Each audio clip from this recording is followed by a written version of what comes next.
चलिए कुछ बातें करते हैं, कुछ जानकारी जो हम सब लोगों को शायद नहीं मालूम है।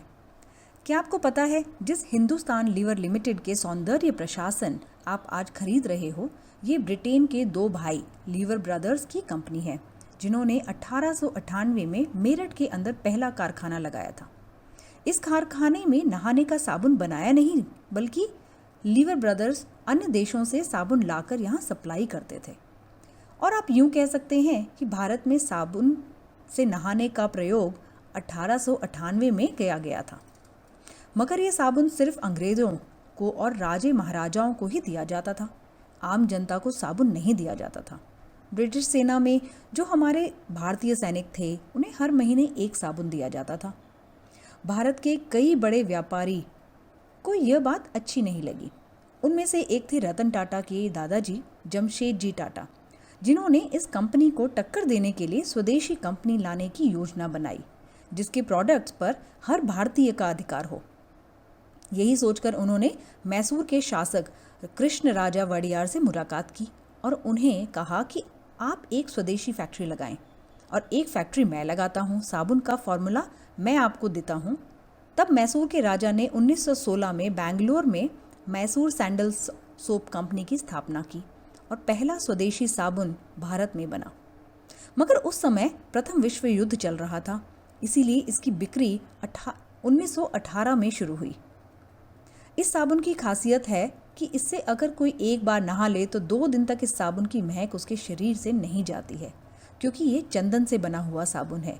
और आज भी ब्रिटेन की महारानी इसी साबुन से नहाती हैं।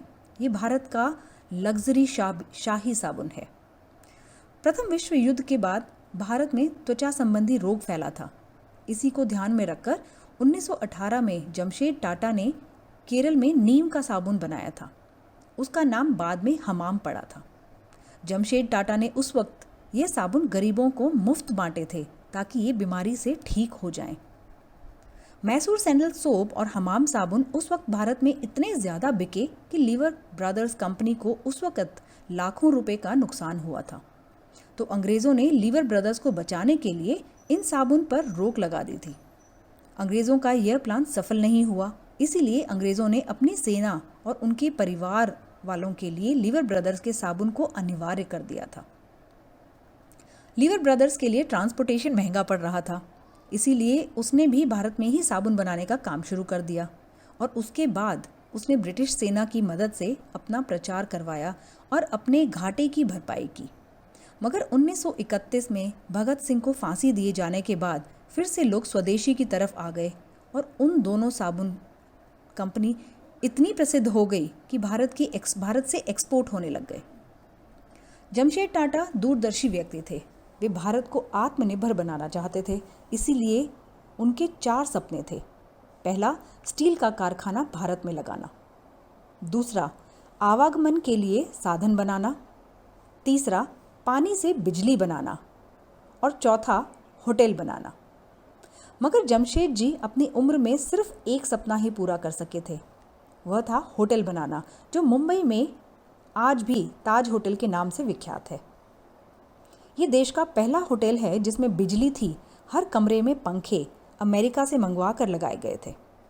यह होटल भी जिद की वजह से ही बनाया था। जब जमशेद टाटा विदेश गए थे तो उन्हें होटल में रुकने नहीं दिया गया था, क्योंकि वो एक भारतीय इंसान थे और होटल अंग्रेज़ गोरों का था।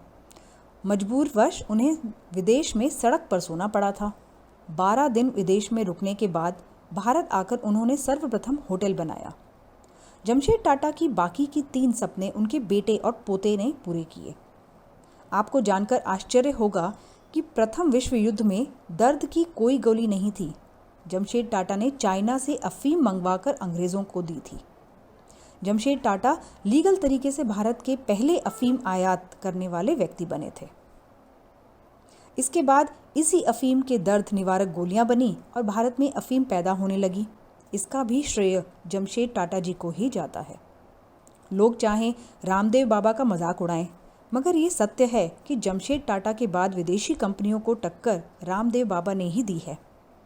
भारत में पहली बार कार भी जमशेद टाटा ने ही खरीदी थी और भारत में पहला आवागमन का साधन बस और ट्रक टाटा ने ही भारत को दिया था। जब भी भारत में संकट आता है तब भारत के व्यापारी और भारतीय कंपनियां ही भारत के लिए मदद के लिए आगे आती हैं। अतः आप सभी से विनती है कि स्वदेशी अपनाएं और भारत को आत्मनिर्भर बनाने में सहयोग करें। आत्मनिर्भर भारत, सफल भारत।